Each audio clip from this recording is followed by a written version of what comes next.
Welcome to our monthly Honor of Veterans ceremony.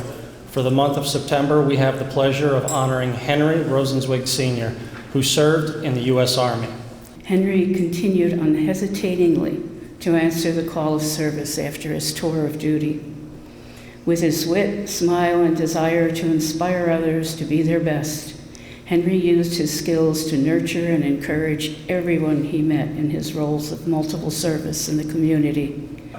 To look at his extraordinary record, but to talk a little bit about his life. And before I get into it, Joel shared a story which I was aware of, but it's kind of funny and it sums him up in a way. When he had a heart attack, the ambulance comes, and the way he is, he goes outside and stops traffic, directs the ambulance in, and they go, "Where's the patient?" He goes, "I am the patient." And gets in the ambulance, he's having a heart attack, tell him what to do. They go to the hospital, and he's back in the ambulance up at the hospital. That's Henry. That's the whole Rosenzweig family.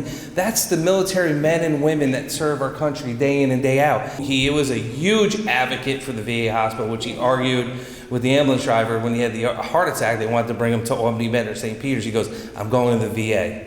Because if we don't use it, it's not going to be there for other veterans, and I want to use the VA." Well, I always say this, don't idolize politicians, rock stars, pro anything. It's your neighbors, your extraordinary neighbors that make a difference in someone's life. Leading by example, because I always say actions are louder than words, and that was Henry. Didn't say much, but he did a lot. This morning we say thank you to an individual who served in 2 tours in Vietnam. Not an easy time for our nation's veterans and military at that time.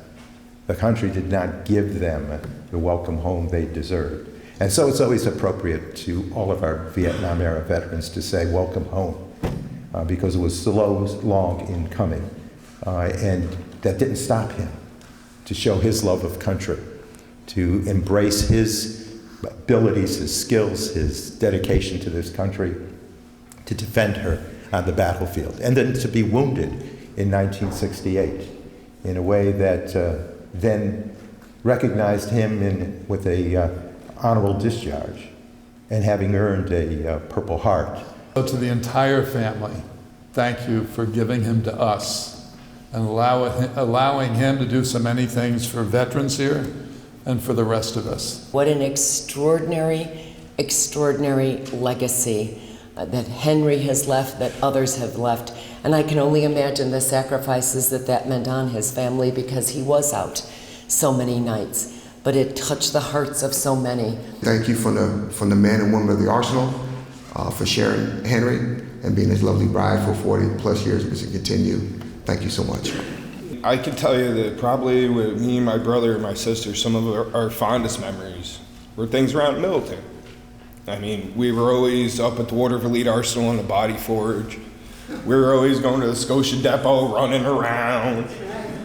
Everything he did was about helping the next man up. We just happened to be the ones lucky enough to be raised by him.